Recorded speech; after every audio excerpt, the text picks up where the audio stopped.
Alright, welcome to another edition of What the Fuck Happenings here in Mendham and such and so forth and whatnot. So, same routine. Try communicating with other humans about, frankly, the bottom line is the necessity of recognizing the futility of our existence, that it's really just a, you know, perpetuation of little silly stories, and they all end tragically, and there's very little likelihood that any particular human, is going to escape, and some, are just annihilated in the most horrible and egregious manner, and that it's really just not worth it. So don't have kids, don't support production of human beings. And in the end, it would be best if we just peacefully and gracefully as possible sanitize existence out of existence, because it's bad. It just provides an opportunity for a lot of wasted, futile, silly, useless, unfunctional suffering. It's all price and no profit. That kind of thing. Yeah, so that's the end. And getting there is the whole part of just understanding, your existence, and understanding that everything you obtain, you will lose. And you might lose it really brutally. And, no point in claiming you can take it, or I can accept that, when you haven't had to accept it yet. When you haven't seen what you're going to get. It's bold talk from people who haven't been disabled, debilitated, tormented, and then, killed. So, there's really no logical defense for a pro-life position. The facts are against it. And most of this just has to do with this conversation about what goes on in people's heads, what drives them through their life, what motivates them, what pushes them, and this concept of their stoic, heroic fight for life is really just a story of ignorance and stupidity. It's just moronic. You don't push things into meat grinders. You don't subsidize the meat grinder. It's just really ignorant and foolish, and And so, a lot of this current conversation is just about why people believe nonsense, why they believe in something that just isn't true, and the facts of our existence are, kind of ugly. The evolution was really expensive. The whole idea of making a whole bunch of something and killing most of it so you can create some sort of genetic superior being, some better equipped beings, is overtly nasty. And then it's not even done well by evolution, in the sense that deserve really doesn't have anything to do with it. You have to be lucky. Not only do you have to have the right skills, you have to have them at the right time, and you have to know the right people, and you have to do. We know how circumstantial success, how arbitrary, all the obstacles are, and how arbitrary. What key opens the door. It just doesn't have much to do with deserve. Doesn't have much of anything to do with it, and that's really failure.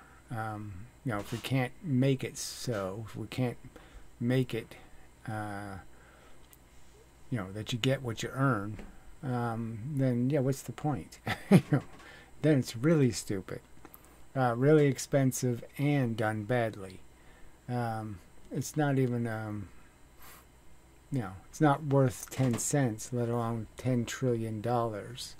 And so we're paying a huge price for a mockery. Because most of the people that are qualified as successful aren't successful at being good humans.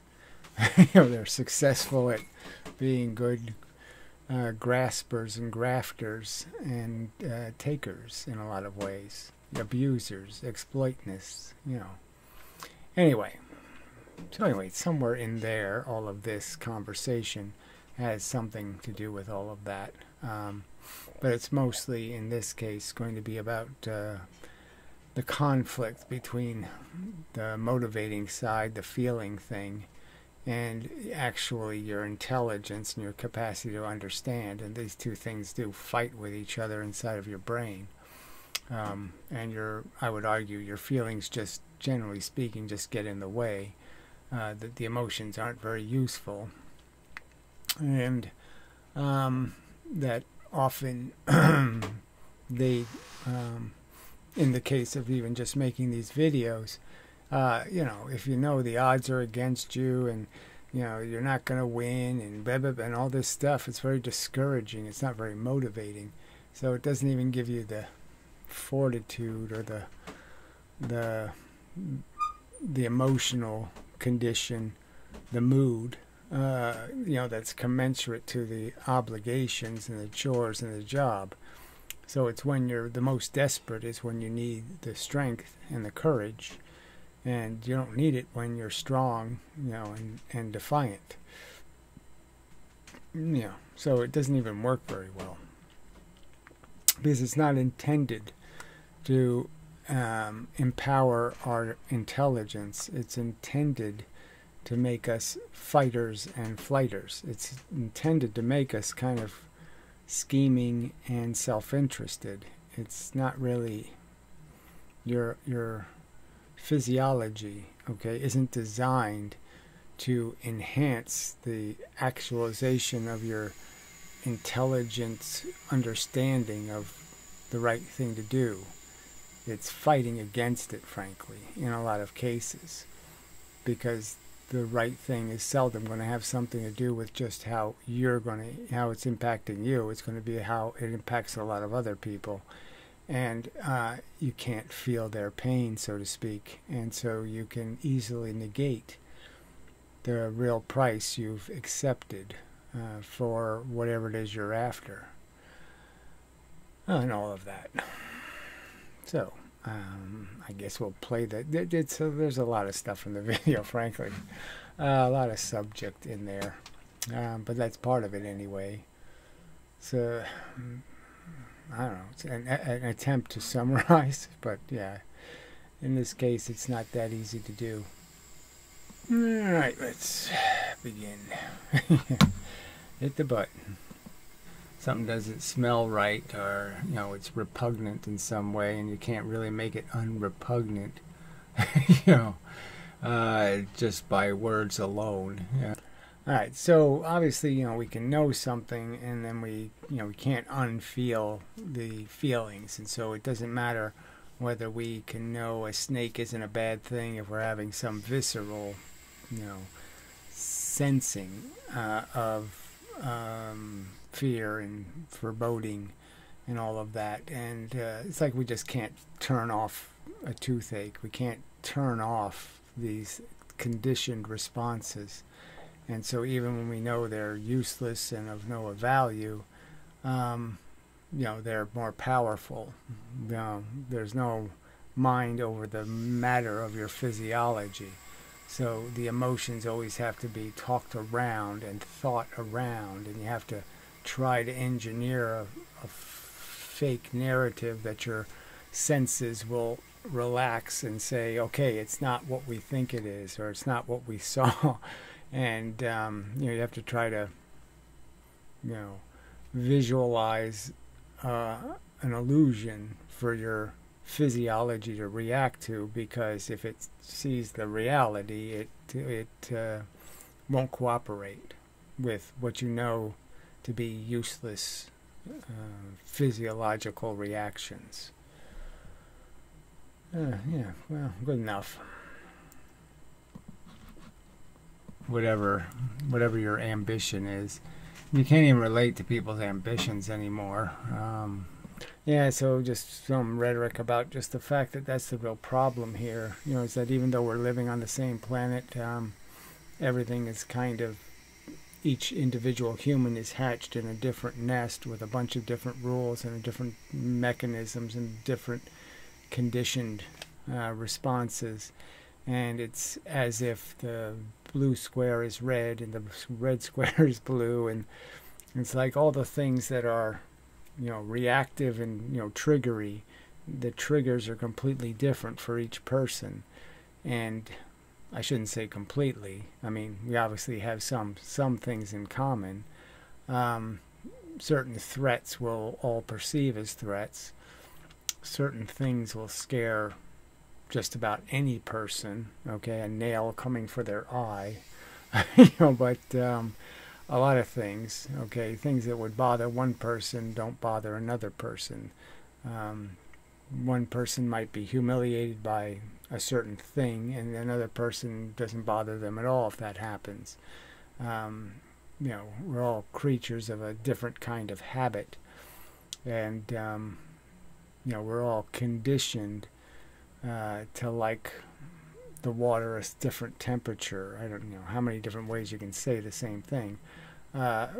We like different coffee. You know, some people drink it, you know, black as you can make coffee, and other people, and I put myself in that category, yeah, no, you got to do something with that. Black coffee is not very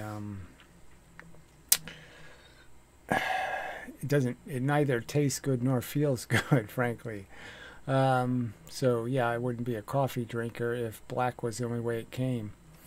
And then it's just a level of tolerances. You know, I mean, I could tolerate tea without sugar or lightener, but coffee,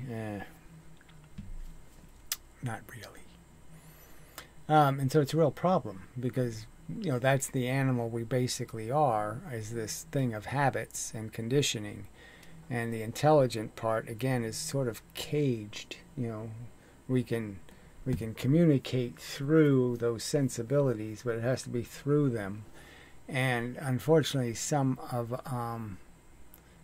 the cage is, you know, it's so distant that your conditioning almost won't allow you to even think something inconsistent with the conditioning.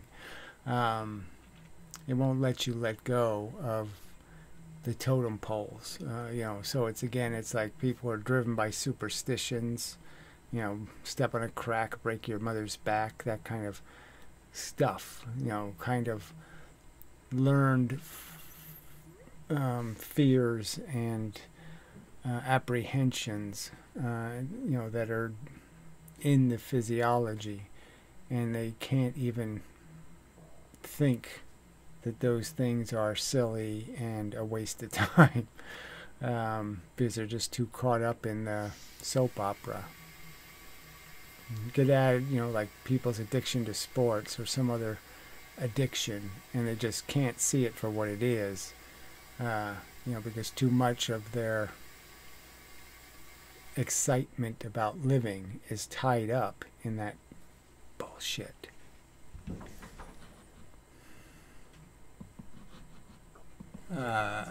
You know, it's like, well, you know, everything you say it's politically incorrect. Probably going to say something about being fat is not a superior condition to be in. That it's all, you know, and it's, you know, but now it's like something people are proud of. And, you know, in the past, people would be sort of embarrassed to be, you know, profoundly overweight. And now they've given up on that fear or that apprehension and embraced some notion that this is the new standard of perfect functionality, is to be way overfed. Something like that. It's sexy. The tubby thing can't possibly do a brain any good, because it doesn't have anything to do with anything real. You know, we're not living in Ah, Teletubbies. Yeah, so I was saying that, it's already, Sesame Street was already talking down to kids and a failure in a lot of ways because it wasn't, you know, direct enough and real enough. It's all still in some caricature of reality, role playing, and and then this Teletubby thing came along that's totally irrational and not connected to anything real, and that can't do brains any good. It just really can't.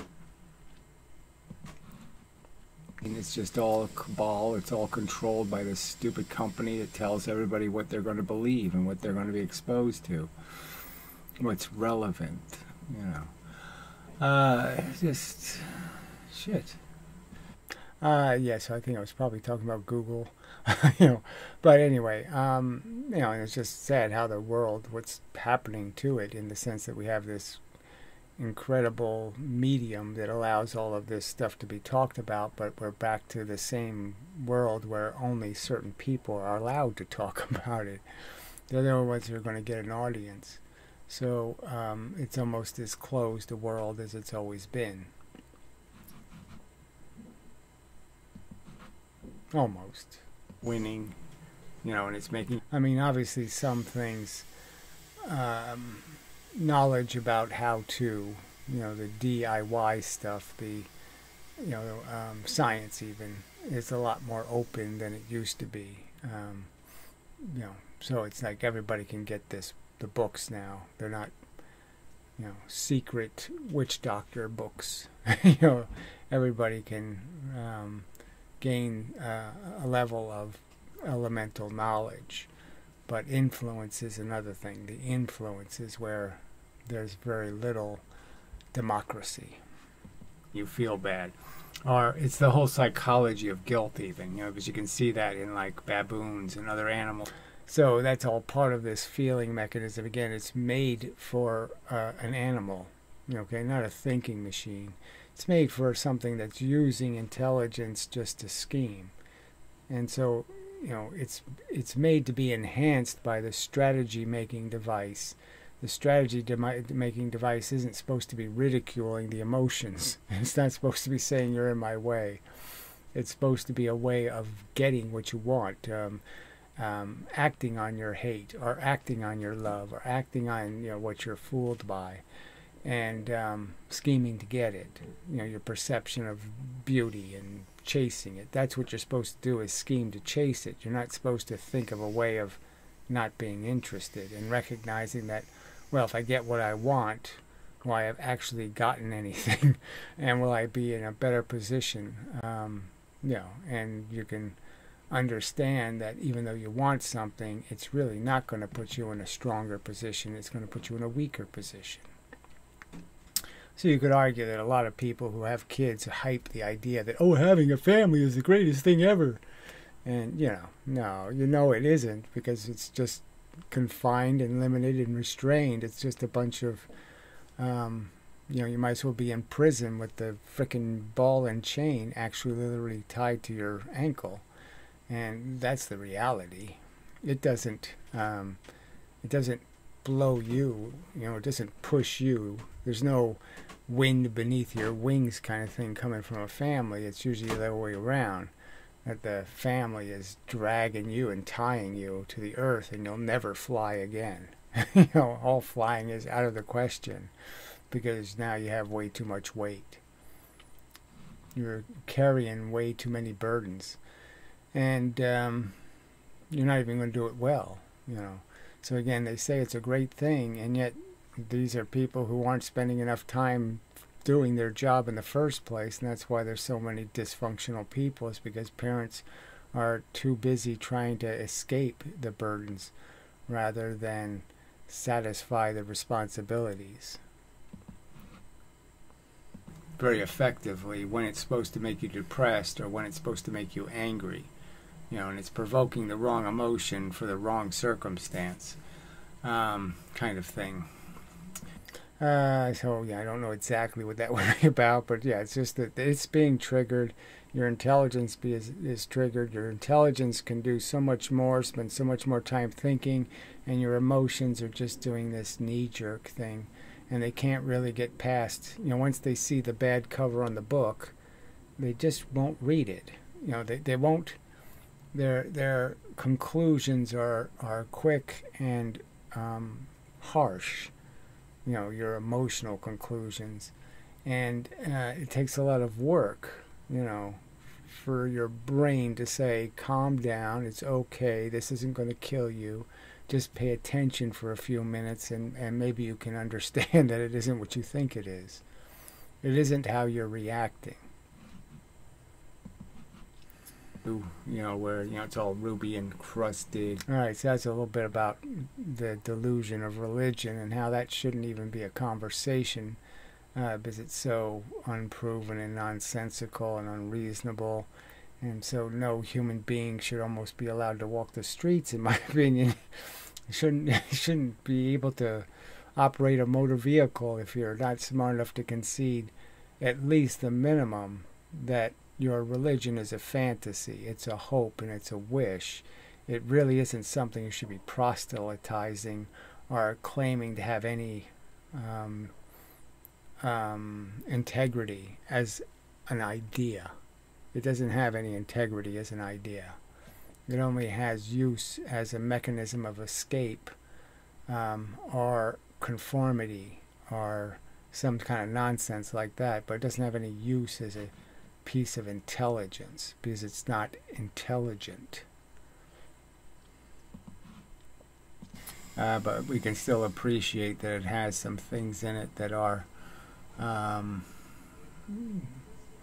not decidedly ugly. And okay, so I'm trying to make an excuse and say, okay, it's not all bad, but frankly it's all bad, and the only reason why we think anything is good is because it's not as bad as something else. And so it's just really just saying that, oh, you have these these degrees of freedom, and really what it is degrees of confinement. And you're just saying that, okay, the less confining condition is liberating, and relief from the pain, relief from the tension, relief from the responsibility, relief from the tedium, relief from the chore, relief from the boredom, relief from the, and that's all we're really playing for, is relief from the negative components of existence. And yes, there are some elements that are they have a certain integrity, like a pretty flower or something, where it doesn't seem like that's made out of shit, okay, that it has some sort of, innate quality. But it, frankly, the butterfly was a caterpillar, come on. It's all made out of something crappy. And, that's the way it worked. It wasn't some, some permanent social relationship or something, because we weren't like geese. It wasn't a big deal. So I was talking about just the evolution part, and that, whether humans were monogamous by nature, and it seems more likely that they did live in kind of troop things, and there wasn't any of this tribal thing where, the alphas, won, and the betas were fuel in a war or something, but that's what they were for, is to die for the alphas, to be just used, to increase your population and increase how many people can whack somebody with a branch, but they didn't have any entitlement to a life, because their genetics wasn't the important genetics. And obviously there's all kinds of mechanisms built into our condition that aren't that far from that. We're not enough removed from the baboon that it's not an actual fact that, for the orangutan is a good example, because just its attitude, how it feels, decides how it will look. So if it feels like a winner, like the alpha, like the victor, it doesn't feel humiliated, its hormones will create a bunch of changes in its physiological condition, and it will become the alpha male by feeling victory. So it's, you know, very interesting that the chemistry, the feelings, the sensations are going to drive the actual physical structure. And yeah, we don't have any of that obvious stuff like that, but we're not far enough removed to say that obviously that's not part of the mechanism, is that winning feeds winning and losing feeds losing. It's Easter rabbit shits, and then their whole big, all right, Santa Claus, Easter rabbit. So again, it's just more about the all of the lies that we tell kids, because you can't tell them the truth about what their life really is going to be, which is burden and risk and failure and a tiny bit of winning and a really big hunk of losing. And even the more you win, the more you have to lose.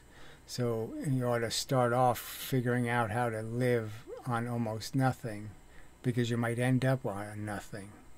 So, you know, so be a minimalist or be in big trouble. Try to get yourself comfortable with mediocrity, because that's likely where you're going to have to spend a lot of your life. Our closest relatives, being a little bit clever, you know, being able to figure how to, you know, stick a stick in a hole and get a bug out or some other kind of bullshit was advantageous, you know, knowing, probably being able to figure out. So this is just the whole thing of the pointing out that language is what really distinguishes us from the other primates, and that the big thing we compromise to have it is, obviously we could argue, I think I can argue, that our senses are a lot duller than all the other higher forms of mammalian life. We don't see as well, we don't smell as well, we don't do any of it as deeply as they do. And the reason why we don't is because of the fact that our brain became, it's using the space that was devoted to that kind of processing and pattern matching to pattern match words and concepts and not sensations. So in some ways we're less sensate than the other mammals. So it's not like our intelligence enables us to feel more. It allows us to feel differently and more complicatedly, but not necessarily more. It had to work that, you know, all these millions of years of evolution and all of the, you know, horrible failure that we benefited from. It's all quite bleak. Yeah, just, I mean, it just added up. And what are we showing? What's the grand play that we've constructed out of all of this price paid, all these millions of years of brutality, and what glorious product can we hold up and say, look at that, isn't that fantastic? What are you going to hold up? Quantum mechanics? You know, a smartphone? And what's, you know, we really have nothing to show for it. And especially in the current circumstance, you know, where clearly our whole governing system has now become the definition of idiocracy. The democracy is critically failing. They can't know anything about the reality they're stuck in. Their model is so small in terms of the pieces. So just talking about animals not having all of our awareness, that we can know we're on a planet, we can know the difference between rocks and sand and dirt. We can know igneous rocks and metamorphic rocks, and we can know all kinds of details about how, you know, we have much more detail in the model that we're navigating, because we're not navigating reality, we're navigating our model of reality.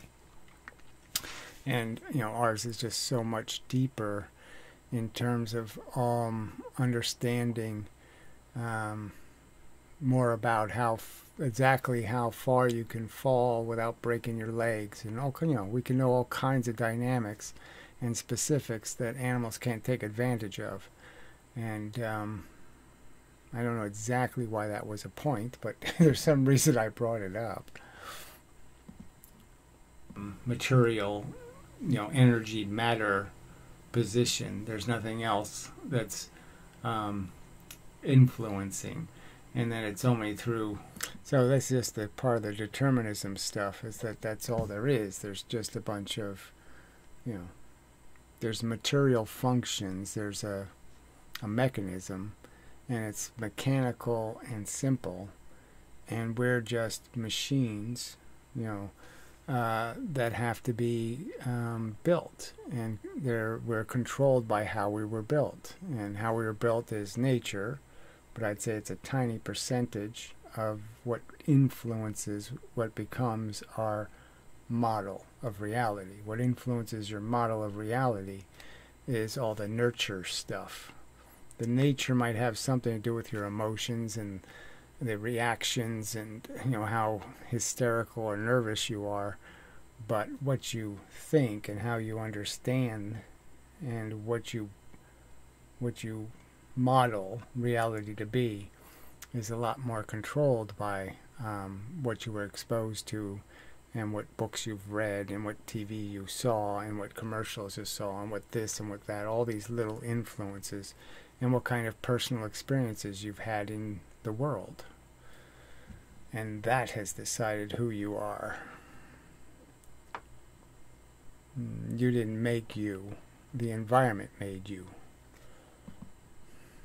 And punishment, and it ends up in a way punishing you for seeing the truth. So, just as I'm describing doing this video, I'm somehow being punished. Yeah, so I talk about the fact that, yes, it's no fun. Because there is so much futility and failure, and the odds are so against any possibility of accomplishing anything, and all of this, and so I end up with all these negative emotions that don't do me any good at all in facing the fact that I don't have an option. I have to fight in the war, so being afraid doesn't do me any good. Being discouraged doesn't do me any good. It's not going to make me a better soldier. So because we're not living in a little tribe, in a little world, our emotions are often totally inappropriate, because they're not going to facilitate us doing what we need to do, or what's best for us and the world. Because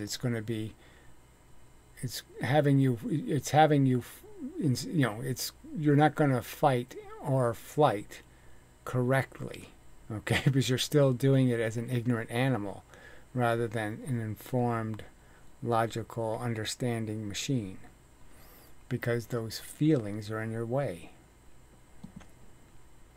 A very simple, dumb, crude model of fight and flight, but as soon as you get into a model that's a little more complicated, then either you run away or you fight it. And that there's nuance to it, where you can run up a tree and then fight, drop a rock on it. So, it's just this idea that our thinking brain can do so much more, provide so much better a strategy than this knee-jerk, reflexive, emotional crap. So there's a lot of money to be made. So that's a real problem, because obviously the prices can't be sustained where they are. Oh, so a little bit of economics about, housing prices, and how the system is just teetering.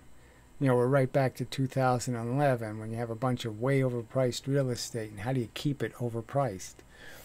Is it a practical thing we can accomplish? And that's why they keep importing all these people, is they have to have somebody to sign the mortgages, to keep the prices going up. And unless they stop construction of new homes, the equation just doesn't look practical, because the fact is the housing is way overvalued for what it costs to actually build a house. It's a really bad equation they're running into, and I don't think either party is providing a being of sufficient intelligence to understand how they get through that problem. Concede. But the fact is the other channel is more right. I mean, it's more easily proven to. Yeah, so I was just talking about it's just, this is a dismal task I'm finding.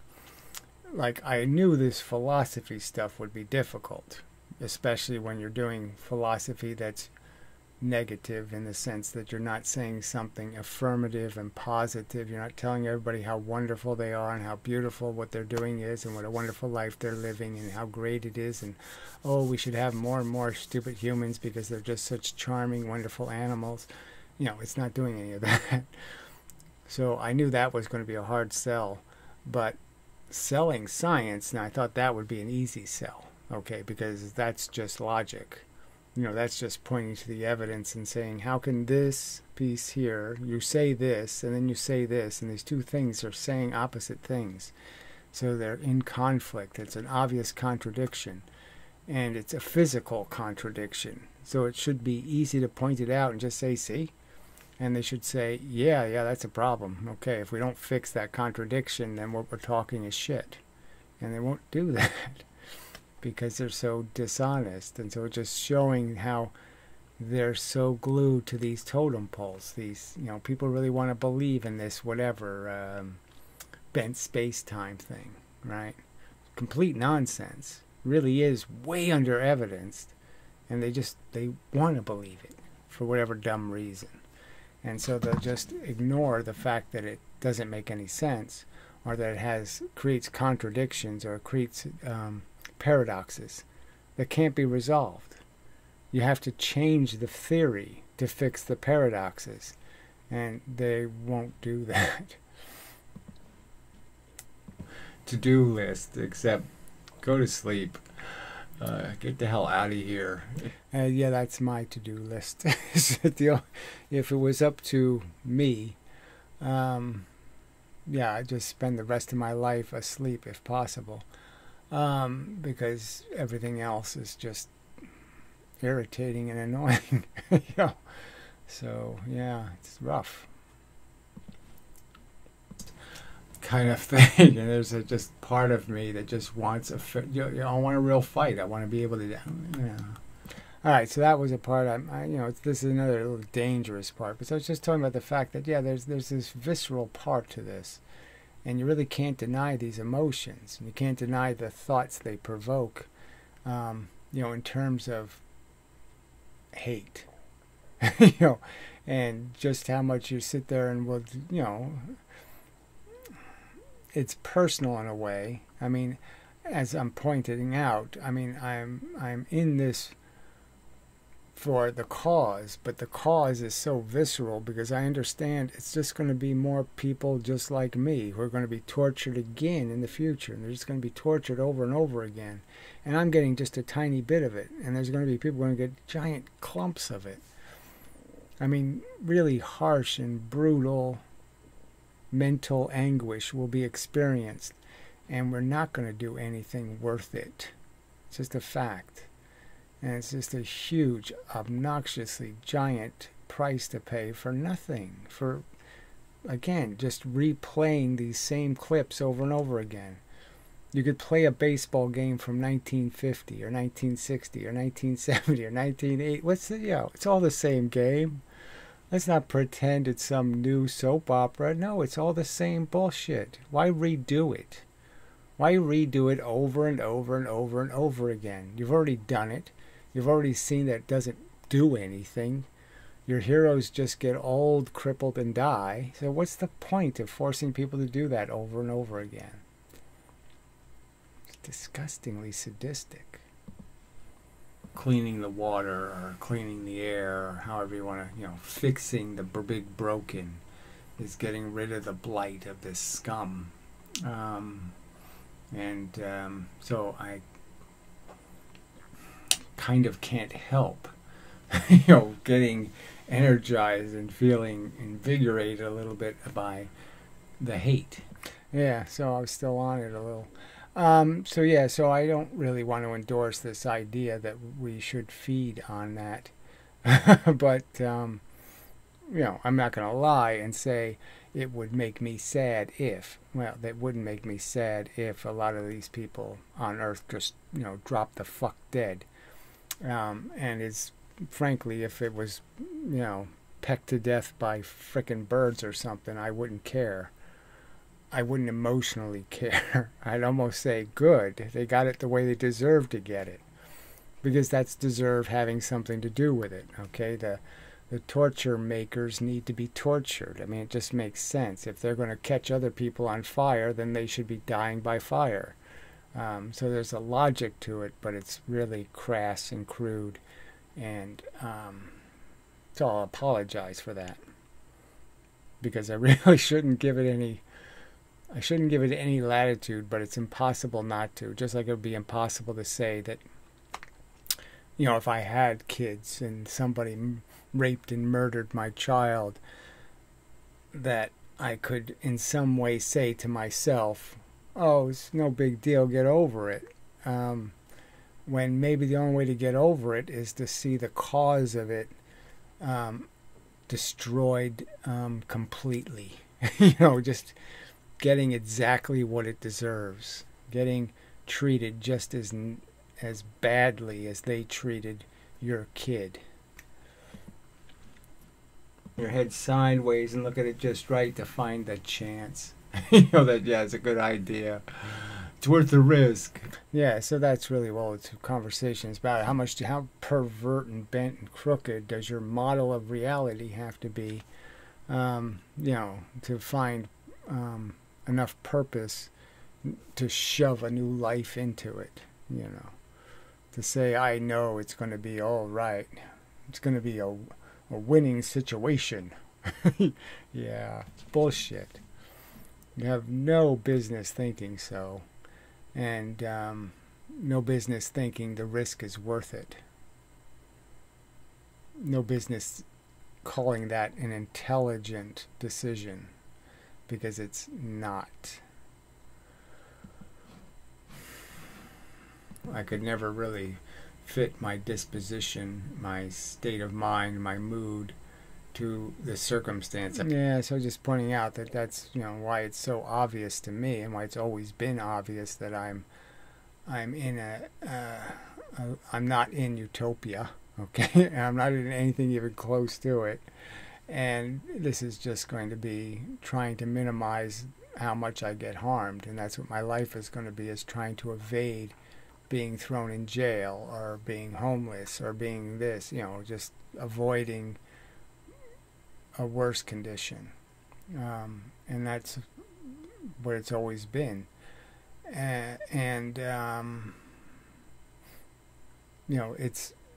There's reasons why, okay, I became that risk averse, but they're all so subtle and so little and numerous in a sense. But it was not an escapable conclusion, because there's not going to be any, there's no fairy godmothers to make you the pumpkin thing in the, there's no way to get to the castle. There's no way. There's no fake, phony mechanisms that are going to guarantee you anything. And again, deserve is going to have so little to do with it that you might as well not deserve it. By anything intelligent, that this isn't a matrix or some other bullshit. Yeah, it's just this brutally cruel system that has ground up living things in insane numbers to perfect, a turtle. To perfect an organism that is only perfect for a certain circumstance in a certain niche, and it's not perfect for anything else. And as soon as something else shows up that eats the grass faster, it's out of luck. I mean, technically, I suppose, when they introduce these different animals, you could argue that, the buffalo could have been wiped out by sheep. If we just left the earth the way it was, okay, no humans, no North Americans, and you had all these giant herds of buffalo. Well, maybe if you just introduced a few sheep, You know, they could have wiped out all the buffalo because they would have killed all the grass. You know, they mow it down to the roots. And features and mechanisms, and then eventually you take that two-cell, you know, the model that can make more than one cell, okay, instead of unlike a sponge that makes the same cell. So I did a little bit of biology, you know, just trying to just explain what these are just possible ways of this is how it started, you know. And so the whole idea of a multicellular organism kind of just seems obvious. It's like a two-headed snake or something. Yeah, you know, the fact that that was supposed to just replicate and create one more cell, and it ended up creating a, you know, a zygote with two nucleuses or some kind of idea like that, and that's where you end up with these, you know, you made two things instead of one thing, and then the two things are subtly different, and, you know, and you're off to the races in terms of making a machine out of the very fact that all you have to do is make subtle changes to those cells, and the thing will do different things in different circumstances. And so it's more likely to get reproduced or less likely to reproduce.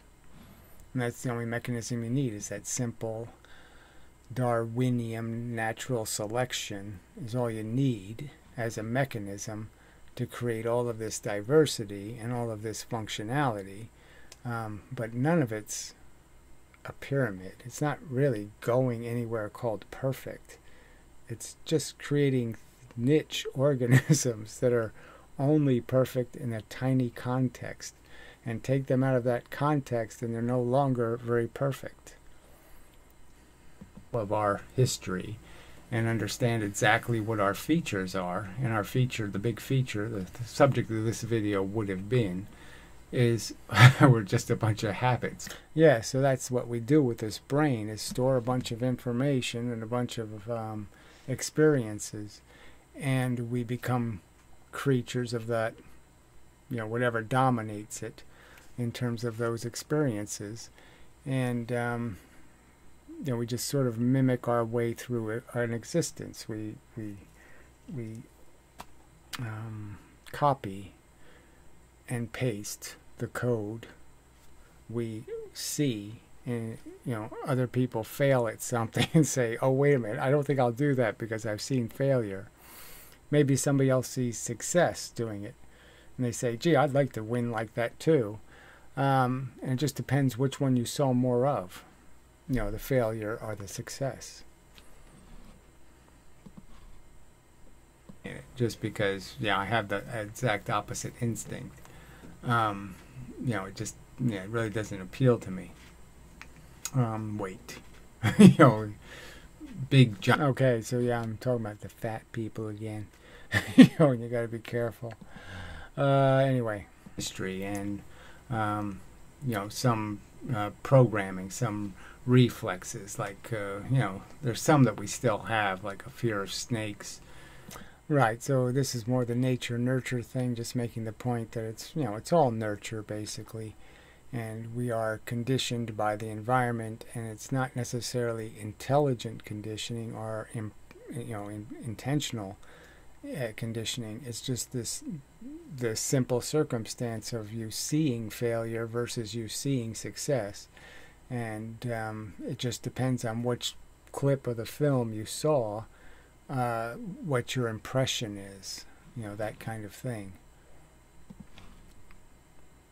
So I guess I would argue that I spent a lot of time contemplating the failures, and just out of respect, I felt it was my obligation to spend a little time thinking about everyone who wasn't lucky today. And the fact that I spent that time ended up fucking me up, you know, because it gave me this disproportional perception that sort of weighted me towards a fear of the negative rather than some desire to have the positive. Those who can't do this 2 + 2, this A, B, C. I mean, how many people do you have to see trapped in bad marriages, you know, versus the very few you get to see where, oh, it's so wonderful and beautiful. And, the idea is going to be, well, yeah, I mean, the impression is, what's my likely outcome? What am I, do I feel lucky? And I guess the argument I'm making is yeah, I've never really felt lucky. So I haven't relied on luck. I mean, if I can't guarantee the food is cooked enough, I'm not eating it. I mean, I'm not stupid. Thing, okay, chemistry, matter, dumb universe, makes bugs who think they're special, okay, but they can know they're not so special, they're just more complicated, and have a lot. Yeah, there's a lot of words in our personal diaries and our stories, but there's not a lot of story in the story, okay, just a lot of. It's like a movie that can be 2.5 hours long, and you're just saying shit. They could have cut that in half, and the movie would have survived just fine, because half the dialogue wasn't really developing the characters and really wasn't useful. That kind of thing. And you can look at a life and say, yeah, come on, so big, giant a hunk of it is just, meager, stupid. You've scrubbed the stain off the table or some other. It's just all this little nuisance shit. It's just, a giant hunk of it is just made out of this tedious, redundant junk. I mean, it's not even dialogue. It's so empty as an experience. And you're going to risk torture for that, to spend 99% of your time, in some mental state that is pretty far from bliss. Then the system that creates slaves. And so if your system's creating victims, if your system is horrific, yeah, if it's feeding on something else. And so again, we're feeding on the biosphere. The biosphere is still stuck in the crudest and most brutal parts of the evolutionary system, where yes, you kill 99% of the children are killed, okay, in the natural world. Terribly brutal, unacceptably brutal, all right? And that's the system we're living on. That's the blood ocean we're floating our dirty rafts on. And you should be a little humiliated by that kind of, feeding off torture isn't a admirable thing to do with your existence.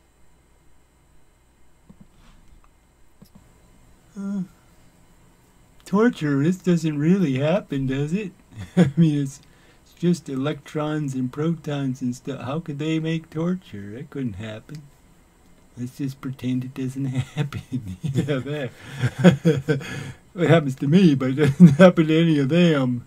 Yeah, it's important to me I don't get no nails in my eye. But I don't care if they do. Right. So, just a shot at the modern mystic. And the other nihilists who pretend we can't figure out that there's value in the universe in the form of organisms having actual sentient experiences where they're actually feeling something horrible or feeling something pleasant, and that we can't understand that because it doesn't really happen, because it's some sort of an illusion. Okay, so it's an illusion that's really happening, but it's fake because it's not. Well, it's really happening, but it's fake. Yeah, it's really there, but it's not there because it's fake, but it's there being fake. It's made out of fake, except it's very real when you're actually experiencing it anyway, right? I mean, come on. It's just so ridiculous. So if that's what, that's just another, these are people clinging to bullshit, okay? Not because it's intelligent or logical, but because they need to. Because they can't feel right if they can't negate, okay, the existence of the price of their existence, and negate their obligation to give a shit about more than, you know, polishing their Maserati. Something like that, anyway. Alright. So I guess I'll pause and we'll see if there's anything to add, but it seems like I have completed the task, actually. But I'll give it a little thought. Alright, back. Probably doesn't hurt to once in a while do this. You know, just point to ephilism.com or ephilist.com and, you know, a website where you can see some of the shorter, more dramatic, you know, emotionally triggering, you know, kind of videos. And Old Fans Ephilist movie is there, and some other stuff that was attempted in ways of arguing the argument and such. And you hit the more button and there's more different videos and such. Some mine, some others, and whatnot. Mostly me, but whatever.